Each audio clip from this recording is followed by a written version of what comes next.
Despite the perception that high-flying startup Ripple is either a blockchain or cryptocurrency company, CEO Brad Garlinghouse believes it's something simpler and not merely a business trying to latch onto the latest tech buzzwords. "We are a payments company," Garlinghouse said on stage Tuesday at a Goldman Sachs GS Technology conference in San Francisco. He explained that Ripple uses blockchain technology, one of the underlying accounting technologies used for Bitcoin, to record transactions between banks. And he said that his company uses its own XRP cryptocurrency as a payment method to make it easier for banks to move money internationally. The hope is that major banks will use Ripple's xCurrent payment software and related XRP cryptocurrency instead of the industry's standard SWIFT software to transfer money across borders. Unlike some cryptocurrency advocates, Garlinghouse believes the best way to bring cryptocurrency to the mainstream is to work within the system as opposed to using cryptocurrency to circumvent government regulation and financial institutions. While contrarian and unpopular in the crypto space, in retrospect it's very smart, Garlinghouse said.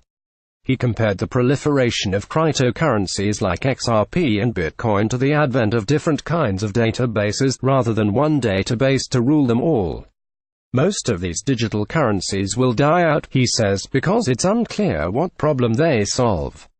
He contrasted Bitcoin with XRP by saying that the typical Bitcoin transaction costs users around $13 and takes 3 to 4 hours to complete, making Bitcoin ill-suited to solve the payments problem between banks.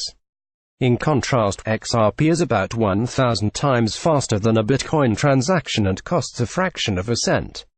For Ripple to grow, it needs large banks to buy its payment software and use its XRP cryptocurrency, a major challenge considering it must convince financial institutions to change how they've been doing business for years.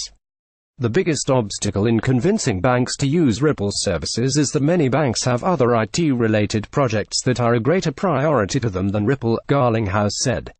When asked whether the large banks will eventually accept cryptocurrencies, Garlinghouse voiced optimism but gave no specific time frame. He said he discussed the matter with senior executives at unspecified investment funds about trading cryptocurrencies and that it could take more than 6 months, possibly even later than 2019. Despite the prognostication of Jamie Dimon, "This is an asset class that I don't think is going away anytime soon," Garlinghouse said, referring to the JP Morgan Chase CEO negative comments about Bitcoin earlier this year.